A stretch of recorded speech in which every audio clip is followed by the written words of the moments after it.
acompañe al Evangelio de Lucas en el capítulo 24, versículo 13. Lucas capítulo 24, verso 13. Vamos a ponernos en pie para dar reverencia a este mensaje de la palabra del Señor.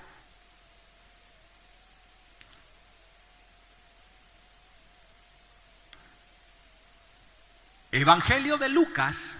Quiero invitarlo a que se ponga en pie para dar reverencia a la palabra del Señor.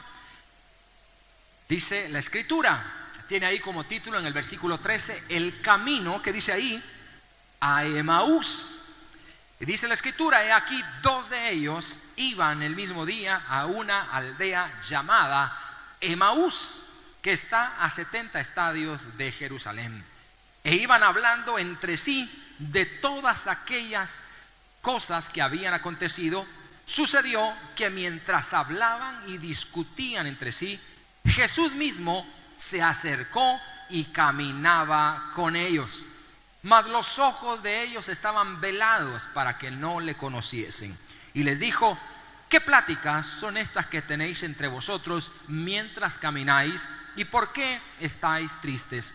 Respondiendo uno de ellos, que se llamaba Cleofas, le dijo, ¿eres tú el único forastero en Jerusalén que no ha sabido las cosas que en ella han acontecido en estos días?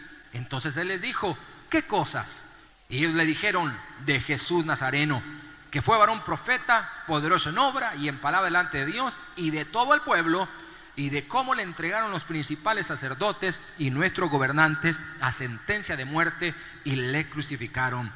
Pero, mire lo que dice el verso 21, pero, diga conmigo, pero nosotros esperábamos que Él era el que había de redimir a Israel, y ahora, además de todo esto, hoy es ya el tercer día que esto ha acontecido.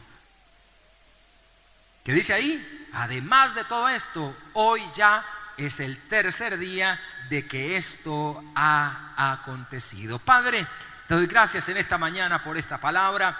Háblanos al corazón, Señor. Permítenos en esta mañana de una manera personal oír tu voz, Señor. Te pido que nos hagas oír tu voz, Señor, que nos hables al corazón, que nos hables al oído, que nos des una palabra rema. Háblanos como a ti te plazca hacerlo, Señor, pero queremos oír tu voz en esta mañana. Yo me rindo y dispongo mi corazón, Señor, para ser ese instrumento que va a llevar esta palabra sin adulteración. Por eso te pido que tome mis pensamientos, toma mi razón, toma todas mis capacidades, anúlalas para que sean las tuyas en esta mañana. Gracias por tu hermoso pueblo, en el precioso nombre de Jesús. Amén y amén. Tome asiento, por favor. Hay un hecho, hermanos, en la historia universal que marca un antes y un después. No hay ningún otro evento en la historia universal de toda la existencia humana que marque un antes y después como lo es el nacimiento de nuestro Señor Jesucristo. Tanto así que la historia misma se divide en antes de Cristo y después de Cristo. Es decir, hermano, aquellos que niegan la existencia de Jesucristo, aquellos que refutan mucho y son bastante escépticos e incrédulos a la vida y el ministerio de Jesucristo, no pueden evadir la responsabilidad de decir que la historia universal, la historia de la humanidad está dividida en dos periodos, antes de Cristo y después de Cristo. ¿Qué significa esto, hermano? Que el nacimiento, que la vida, que la muerte, que la pasión, que los hechos y todo lo relacionado con la vida de Jesús fue algo que marcó el mundo de tal manera que hasta después de 2020 años en los que estamos ya, seguimos contando, hermanos, hacia adelante. Y tome nota de esto, hermano, seguiremos contando hasta que Cristo venga, hermanos. Es decir, la historia no se detendrá. El mundo, los incrédulos, cualquier argumento contrario jamás podrá negar la veracidad de la vida, de los hechos, del ministerio y sobre todo de la fe y del reino, hermanos, que instruyó y predicó nuestro Señor Jesucristo. Es un hecho que no podemos borrar. Alguien que le diga yo no creo en Jesús, la historia universal muestra que Jesucristo, hermanos, vivió, caminó. Y quiero dejar esto bien sentado porque este hecho, imagínense si hasta 2020 años después este hecho nos marca, ¿cómo no habrá sido en el momento que sucedió? en ese instante, hermanos. Es decir, cómo se convulsionó el mundo conocido en aquel entonces, cómo se convulsionó con los hechos y el ministerio de Jesucristo. Es decir, esto fue algo sin precedentes. Por supuesto, no había internet, no habían las redes sociales, pero yo le aseguro, hermanos, que si en aquel entonces Jesucristo, hermanos, en los tiempos de Jesús hubieran habido toda la media, el internet y todos los recursos publicitarios, yo le aseguro que alguien hubiera tomado un video en Instagram en ese momento grabando el milagro cuando Jesucristo le estaba dando vida, estaba levantando a un paralítico, y hubieran subido las historias al Facebook, hermano, hubieran subido las historias al Instagram, y usted se imagina la cantidad de millones de personas. No había lastimosamente todo eso, pero en aquel mundo conocido, en todo donde imperaba el imperio romano, el imperio griego, donde había imperado pues toda aquella cultura, hermanos, antigua, toda esa cultura y todo ese tiempo, escúcheme bien esto, fue impactado por las obras y los hechos de nuestro Señor Jesús. ¿Cómo habrá sido el mundo en ese entonces? Piense un momento, por favor. ¿Cómo habrá sido ese momento en que Jesucristo resucitaba a un muerto? ¿Cómo habría sido ese momento cuando le crucificaron? Un momento no solo histórico, sino un momento tan trascendental e importante que dice la Biblia, escuche bien esto, que cuando Cristo nuestro Señor estaba siendo crucificado, tembló y se salieron unos muertos y resucitaron. ¿Se ha dado cuenta de eso? Un sinfín de hechos, hermanos, que comenzaron a acontecer, que marcaron a todo el mundo en aquel instante. Cuando Cristo muere, por supuesto es sepultado, y toda aquella cantidad de discípulos, de hombres, de multitudes que le seguían, se dispersan. Desde el momento que Jesús nuestro Señor es entregado y traicionado por Judas, aquellos millares de discípulos, aún los apóstoles, la gente cercana a él, le dan la espalda. Muchos pierden la fe. Pedro le niega, los demás le abandonan, y hay una tremenda cantidad de discípulos y multitudes que un día le siguieron, que vieron sus hechos, que le dejaron. Tanto así que cuando lo vieron morir, lo enterraron y le pusieron una piedra en su sepulcro. Dijeron: aquí se acabó todo. Y hay dos personajes que después de estos hechos van caminando en el camino de Emaús y van hablando de todas aquellas cosas que habían acontecido. ¿Cómo habrá sido la plática de aquellos hombres tan interesante? A lo mejor iban contándose uno al otro y te diste cuenta que lo terminaron de matar clavándole una lanza en su costado. No les bastó que le pusieran unos clavos y que lo dejaran morir y que se asfixiara poco a poco con el peso de su cuerpo en ese madero, sino que le tienen que incrustar una lanza. Es que vos no te diste cuenta que cuando antes de subirlo a la cruz del Calvario, los guardias y los centuriones le arrancaban las barbas y le pegaban grandes pencazos, hermano, en el rostro. ¿No te diste cuenta vos tampoco? Le dice que cómo lo latigaban con los látigos que llevan las puntas. En sus puntas los látigos llevan plomo, y mira, y cada vez que le daban, yo lo vi, le decía, yo lo vi cuando lo agarraron y lo estaban torturando. Mira, los pedazos de piel salían volando y la sangre salía volando. No, si es que esto fue duro.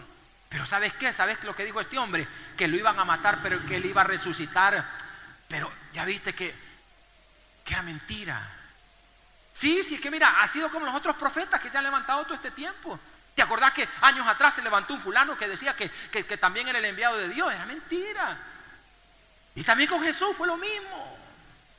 Y allí iban hablando esta plática coloquial, cotidiana, de todos los eventos y los sucesos que habían pasado. Y de repente, en ese camino largo de Emaús, porque era un camino bastante largo de Jerusalén, Jesús se aparece con ellos, ya resucitado,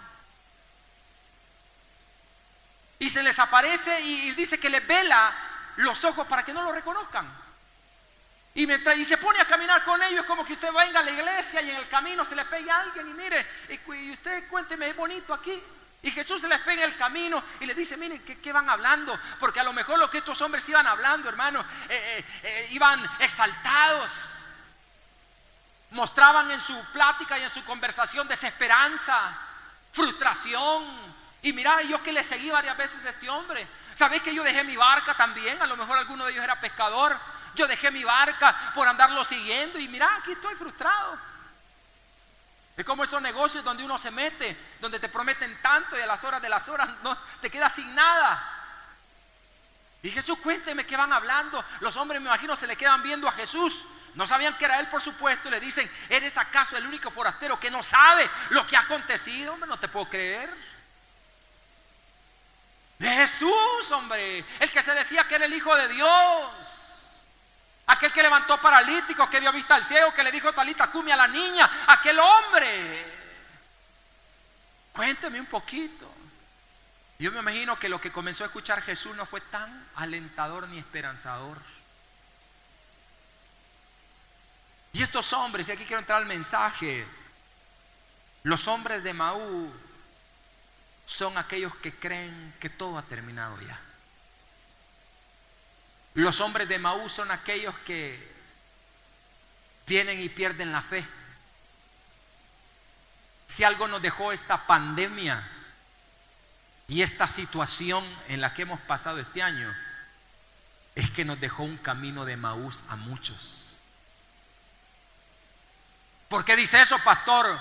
Porque para estos hombres creyeron que ya todo había terminado. Y así han estado muchos creyendo que ya todo terminó. Estos hombres creyeron que la esperanza había terminado ya. Ya ni se levantó. ¿Cuántos a raíz de la situación que hemos estado viviendo este año perdimos la fe, hermanos?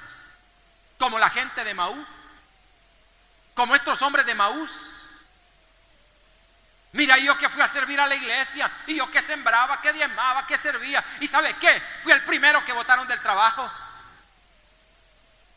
Fui el primero que me cesaron. ¿Sabe qué es lo más triste?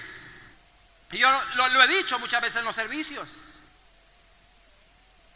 Yo me esperaba que cuando reaperturamos la iglesia ni cupiera la gente, hermano.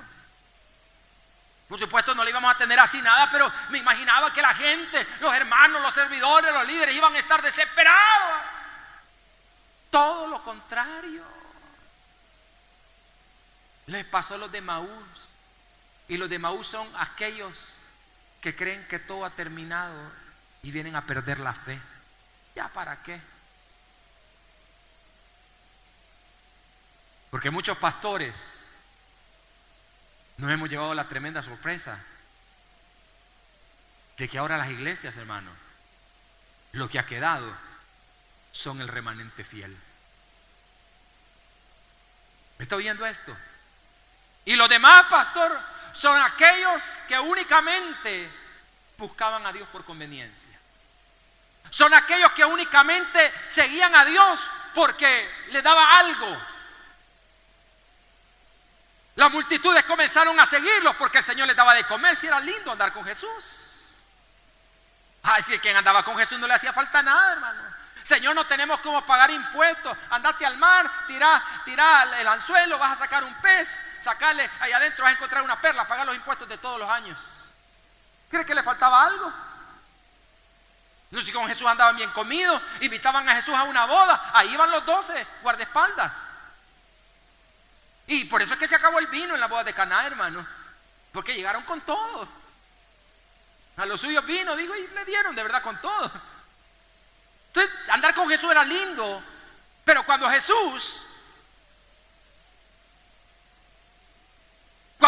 las cosas comienzan a cambiar y Jesús ya no está, nos pasa a los de Emaús, ya pasó todo. A muchos se les bajoneó la fe, hermanos. Muchos se les apagó el espíritu. Muchos se les apagó el interés. Porque les pasó los de Emaús. Yo le aseguro que estos hombres de Emaús fueron discípulos, fueron seguidores. estuvieron en las multitudes. Si algo yo, hermanos, trato de alejarme en mi vida, y quiero que lo sepa muy bien, es la gente negativa. La gente negativa, hermano, no va conmigo. Yo le huyo a la gente negativa y a la gente desesperanzadora. Le huyo, hermano. Estos eran hombres negativos. Si hay algo que tú tienes que apartarte mientras vas en el camino de Emaús, y el camino de Emaús que representa ese momento en donde parece que las cosas no marchan bien, en donde parece que estás pasando un momento difícil, si algo no tienes que permitir en el camino de Emaús de tu vida, es la gente negativa y la gente que viene a matarte la fe. A lo mejor estos iban diciendo: fíjate que yo voy a ir a ver a la tumba, es que este hombre dijo que iba a resucitar. ¿Para qué vas a ir vos? Si ahí estás y una gran piedra han puesto. ¿Cuánta misma gente no te ha desanimado a que ya no vengas a la iglesia, a que ya no sirvas? Esa es la gente que uno se encuentra en el camino de Emaús, los que creen que ya todo terminó, los que perdieron la esperanza de todo. Mas sin embargo, hermanos, en el camino también podemos encontrar gente que tiene fe. En el camino podemos encontrar gente. Quiero que retroceda por favor un poquito al Evangelio de Marcos, capítulo 10, verso 46. En el camino ciertamente encontramos a los hombres de Emaús que son negativos, que son pesimistas, que creen que todo ha terminado. Pero también en el camino encontramos gente que tiene hambre y sed de un milagro. Y la Biblia nos habla de un hombre ciego llamado Bartimeo, y dice en el verso 46: entonces vinieron a Jericó, y al salir de Jericó, él y sus discípulos, una gran multitud. Bartimeo el ciego, hijo de Timeo, que dice ahí, estaba sentado junto al camino, mendigando, y oyendo que era Jesús Nazareno, comenzó a gritar y a dar voces: Hijo de David, ten misericordia de mí. Mira, hermano, en el camino también nos podemos encontrar gente que tiene hambre y sed de ver la gloria de Dios. Para algunos, esta situación que hemos vivido este año los hizo rendirse, los hizo dejar de perseverar. Pero otros, como Bartimeo, nos hace gritar más, nos hace buscar más, nos hace depender más de Dios. Denle las palmas al Señor, hermano. Hay otros que no nos rendimos. Hay otros que decimos: el año ha estado difícil, pero con Dios todo lo puedo, y sé que el Señor habrá de levantarme, sé que el Señor habrá de bendecirme, sé que el Señor habrá de ayudarme. Hay gente, no vamos a encontrar gente pesimista en el camino, como los de Emaús, que creen que ya todo terminó. Y así están muchos. Pero también en el camino nos encontramos Bartimeos que no cesan de gritar. Los Bartimeos que insisten, que gritan. A lo mejor esta mañana tú viniste aquí a la casa del Señor como un Bartimeo. Me alegra la gente que no se quede en la cama, no se quede en la casa, sino dice: voy a ir a la casa del Señor. Yo les hablaba en el primer culto acerca de las bendiciones del culto a Dios. ¿Por qué debemos de venir a celebrar un culto a Dios? Y a lo mejor está como Bartimeo aquí esta mañana, con sed de un milagro. A lo mejor has venido como un Bartimeo a gritar, a alzar tu voz, a que Dios te vea, que Dios te note, y decirle: Señor, yo no me rindo. Yo sé que tú vas a hacer algo este año en mi vida. Mira, el año no se ha acabado. Para los que dicen que el 2020 es el peor año de tu vida, momento. Eso dicen los de Emaús, que creen que ya todo terminó. Pero hay otros como Bartimeo, y hay otro personaje. Váyase por favor a Evangelio de Lucas, al inicio de Lucas.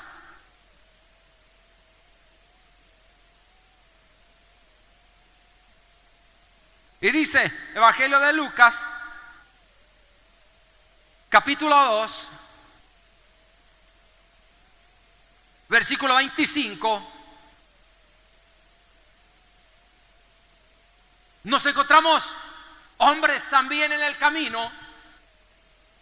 Y dice: he aquí había en Jerusalén un hombre llamado Simeón. Y este hombre era justo y piadoso. Y mira lo que dice ahí: esperaba. La palabra esperar viene de esperanza. Esperaba la consolación de Israel y el Espíritu Santo estaba sobre él. Pero el verso 26 quiero que lo lea. Y le había sido revelado por el Espíritu Santo que no vería la muerte antes de que viera al ungido del Señor. Jesucristo no había nacido y este hombre recibe una palabra y le dice: mira, no te vas a morir hasta que veas a Jesús y lo tengas en tus brazos. Hay gente, hermanos, que debemos convertirnos como Simeón en gente de esperanza. En gente, hermanos, que no pierde la fe. A Simeón le decía: mira, Simeón, morite ya, hombre. No, yo no me muero hasta que el Señor me diga lo que me ha prometido. Y le voy a decir una cosa, hermano. Yo siempre, el Señor me ha dado a mí promesas en mi vida, en el ministerio, que yo no las he visto aún. No las he visto aún. El Señor las ha prometido. Ha prometido grandes cosas a mi vida, al ministerio, a la iglesia, cosas grandes, tremendas. Yo no las he visto y yo siempre digo: no me voy a morir hasta que vea eso. No me voy a morir. Y una vez tuve un accidente hace muchos años y mira, el Señor, de milagro usted está vivo. Y claro, fue un milagro que yo no muriera, pero yo decía en mi corazón: es que no he visto las promesas de Dios todavía. Y este hombre le decían lo mismo: mira, te vas a morir de COVID, hombre. Le decían a Simeón: no, yo no me muero hasta que vea. ¿Cuántos aquí debemos de ser gente de esperanza? Los creyentes debemos de ser gente de esperanza. Mire, hermano, es que yo no voy a rendirme hasta que vea el favor de Dios en mi vida. ¿De qué camino queremos ser, hermano? Los de Emaús, aquellos que creen que ya todo terminó y se van frustrados y se rinden. Pero hay otros que guardamos esperanza. Yo te doy esta palabra esta mañana a tu vida, esta mañana, hermano. Tómala, por favor, créela y espérala. Yo quiero decirte que antes que este año termine, tú vas a ver la restitución de Dios en tu vida. Tú vas a ver cómo todo lo que has perdido a lo largo de este año, con lo difícil que ha sido en tu economía, en tu salud, en tus recursos, en tus medios, hermano, Dios va a restituirlo antes que este año termine. Yo, hermano, le he creído eso al Señor. A lo mejor se te va a pegar un hermanito de los de Emaús. Ay, niña, si este volado va para peor. Hay alguien que me dijo, cuando íbamos a reaperturar la iglesia, y yo entiendo, hermano, yo entiendo, pero yo sabía que era un emausita. Pastor, me dijo, así con ese tono preocupado: no vaya a abrir la iglesia, pastor. Pastor. Pero así, hermano, con que lo iban asustando a uno. Yo le quiero decir, pastor, no abra la iglesia, pastor, porque ese virus. Y comenzó.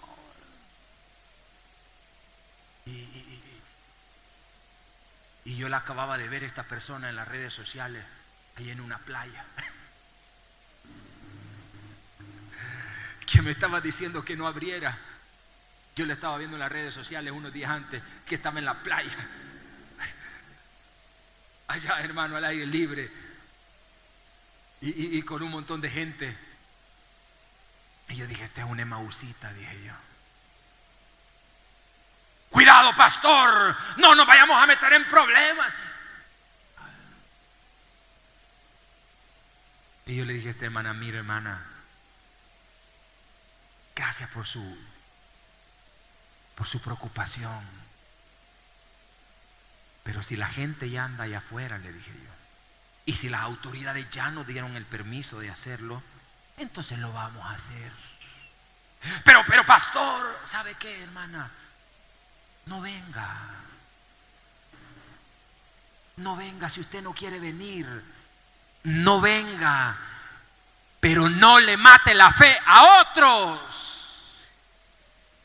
Porque si me lo vino a decir a mí, ya se lo había dicho a 150, 200 personas más. Y ese es el problema de los emausitas, que son negativos, que son los que le dicen, mire, quiero hacer esto, no lo haga porque le va a ir mal.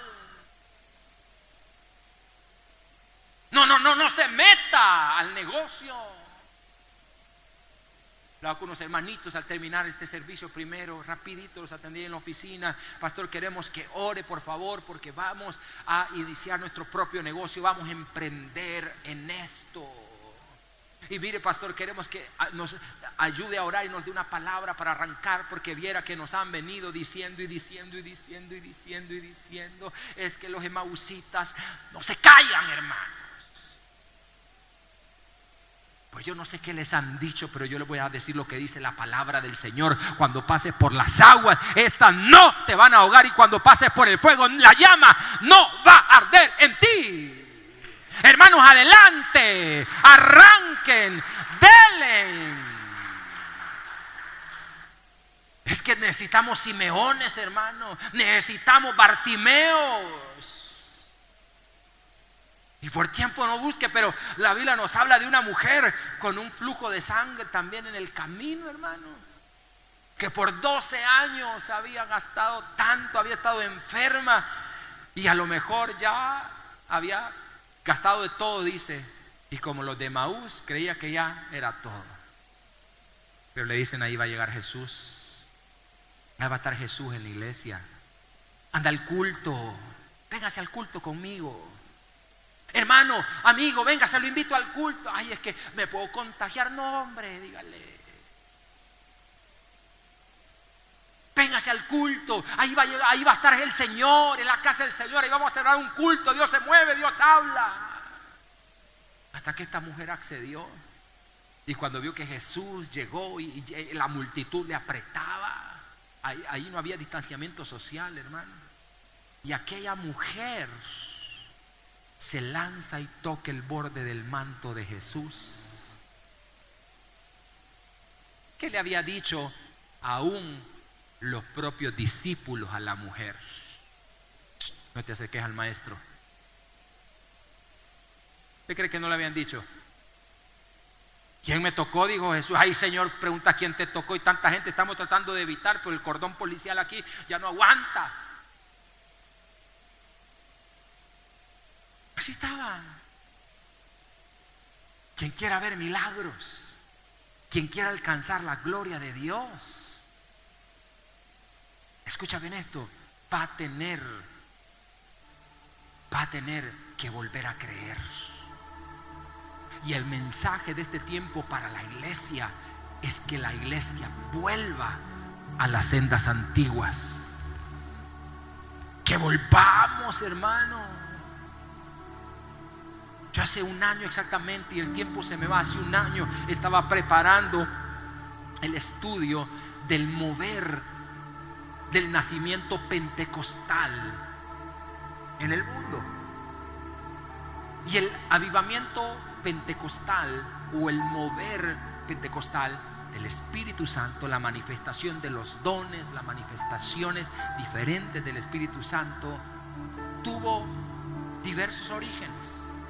Uno de ellos fue Pandita Namabai en la India, hija de chamanes, de brujos, quienes adoraban a sus dioses politeístas en la India.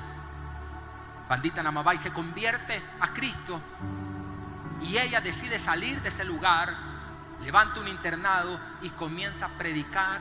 Y mientras esta mujer comienza a levantar su ministerio, es visitada por el Espíritu Santo y se reconoce como el primer y uno de los avivamientos más grandes que se dio en la India. Luego comienzan a darse los diferentes avivamientos que se dan, por ejemplo, en Estados Unidos, en la calle Azusa. Y comienzan a darse ese epicentro de manifestaciones sobrenaturales. Y en un establo se comienza a predicar. Y mientras está predicando, escuche bien esto, aquel establo donde se comienza a predicar, un hombre de raza negra, John Seymour, comienza a predicar y de repente se llena ese lugar de la gloria de Dios. La gente comienza a caer en el reposo, comienza la manifestación de las lenguas, comienza la gente a tener, se vuelve un alboroto tan grande, que esto preocupa a la gente. Dicen, vamos a ver qué sucede. Y la gente al nomás llegaba y se ponía a las ventanas.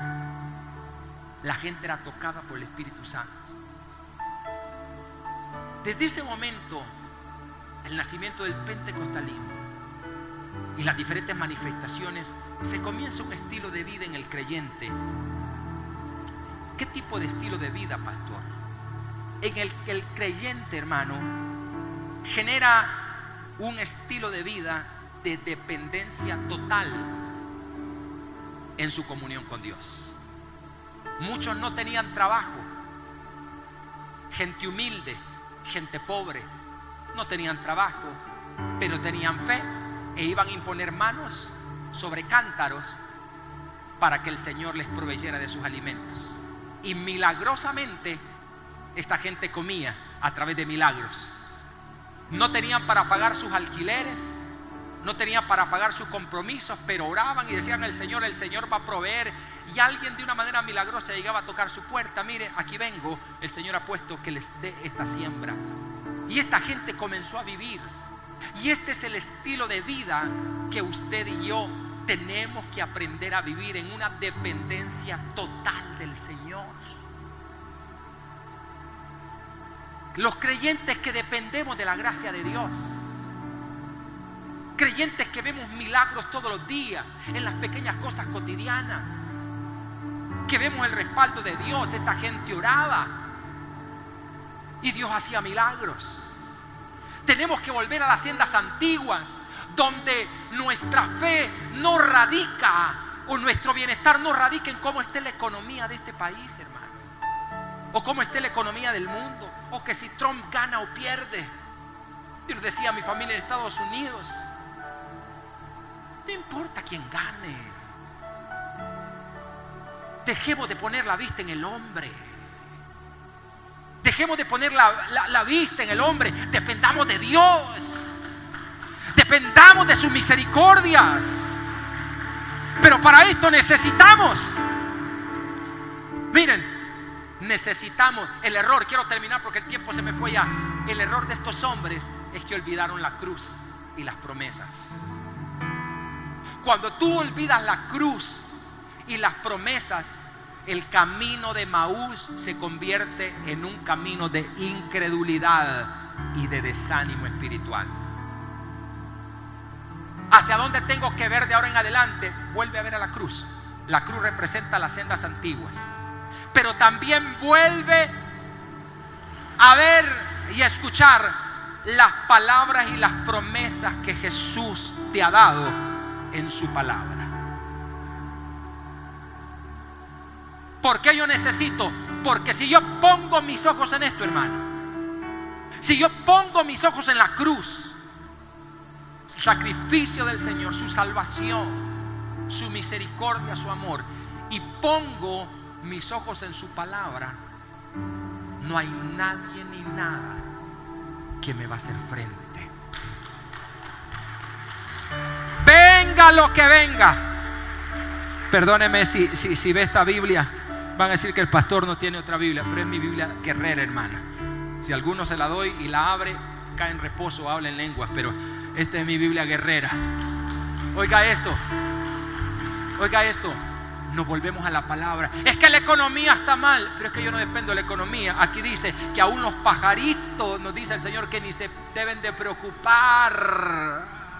No os afanéis, cada día tiene su propio afán. ¿Acaso cuánto no más valéis vosotros que las aves del cielo y los lirios del campo? Vuestro Padre Celestial os proveerá para todas las cosas. Yo pongo mi confianza en sus promesas. Si estos hombres de Emaús se hubieran acordado que Él dijo, mira, es que Él dijo, mira, cállate. Yo me imagino, voy a cerrar esta historia hipotéticamente así, que de repente uno le dice, mira, cállate, hombre. Yo bien me acuerdo que Él dijo que al tercer día iba a resucitar. Así que goodbye, my friend, le dijo. Y se fue del camino de Emaús a esperar lo que Dios le prometió. No te muevas de donde estás, hermano. No te muevas de tu fe. No te muevas de tu silla de ahora en adelante. Yo te voy a hacer un desafío en esta mañana. Tu victoria de aquí en adelante se te va a dar estando en esa silla donde estás sentado. ¿Quieres su victoria? Le voy a pedir una cosa: que agarre un tape y se amarre esa silla de ahora en adelante, para que no se pierda su comunión y su culto con Dios, porque usted va a recordar sus palabras. Él dijo: en el mundo tendréis aflicción, pero confiad en mí, dijo el Señor. Yo he vencido al mundo. Mi Dios pues suplirá todas mis necesidades conforme a sus riquezas en gloria. Todo lo que hoy te preocupa, lo que hoy te angustia, yo quiero decirte que tienes una promesa. Estás enfermo, tienes una promesa de Dios. Los de Emaús son los que creen que ya todo está terminado, pero los Simeones, los Bartimeos, los que se lanzan a tocar el borde del manto de Jesús, y los que estamos aquí esta mañana reunidos, creemos que para Dios no hay nada imposible. Dale las palmas al Señor en esta mañana. Cierra tus ojos y yo quiero que hables un momento con el Señor ahí donde te encuentras.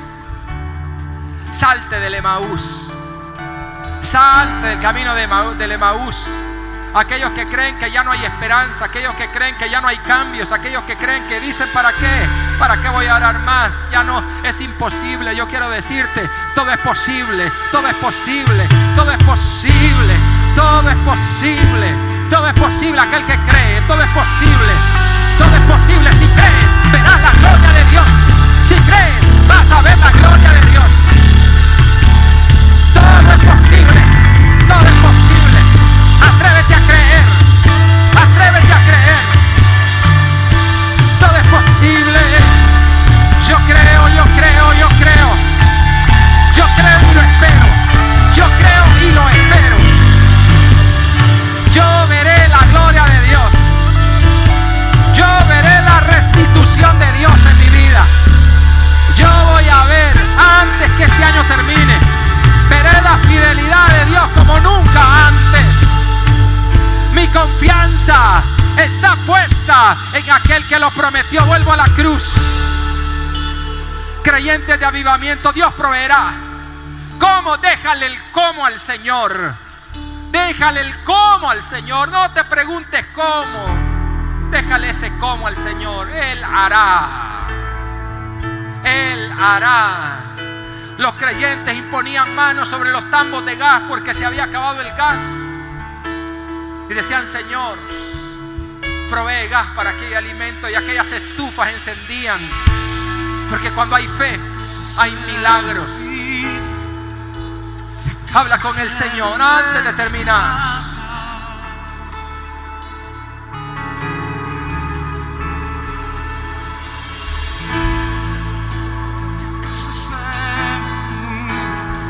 Tú eres poderoso, Señor. Tú eres poderoso. Tú eres poderoso. Habla con el Señor en esta mañana. El tiempo. Confía en el Señor en esta mañana. Hoy más que nunca. Hoy más que nunca. No creas que todo terminó. No creas que todo terminó. Sigue creyendo. A ti te digo, sigue creyendo. No creas que todo terminó. No creas que tus años han terminado las cosas. No creas que lo que te ha sucedido ha terminado las cosas. No creas que tus circunstancias y tu situación es el fin de las cosas. No. Él vive. Él vive. Él vive. Él vive. Él ha resucitado. Él ha resucitado. Y Él está aquí con nosotros esta mañana. Te presento a Jesús, el Hijo de Dios. El Hijo de Dios está aquí con nosotros. El que obra milagros, el que sana enfermos, levanta paralíticos, sana enfermos, resucita a los muertos. El Dios que provee en la cementera. El Dios que es fiel con sus hijos, que manda a un Pedro y le dice: tira y boga mar adentro, porque te espera una cosecha, una pesca milagrosa. Ese es el Jesús que yo predico esta mañana. El mismo de ayer, de hoy y de siempre. Yo vuelvo a la cruz y a su palabra. Me salgo de Emaús. Gracias, Jesús, esta mañana. Tu palabra es predicada. Los ciegos ven, los sordos oyen, los mudos hablan, los paralíticos son levantados esta mañana, los muertos resucitan. Gloria a Dios. El reino de Dios se ha acercado. El reino de Dios se ha acercado a vosotros. Este es el ministerio glorioso del Señor. Por eso te bendecimos esta mañana. Dele gracias al Señor, hermano. Gracias, dígale gracias, Espíritu Santo. Hoy me voy con la fe. Hoy me voy con el tanque lleno de fe. Dale palmas al Señor. Me voy con el tanque lleno de fe. Aleluya. Gloria a ti, Señor.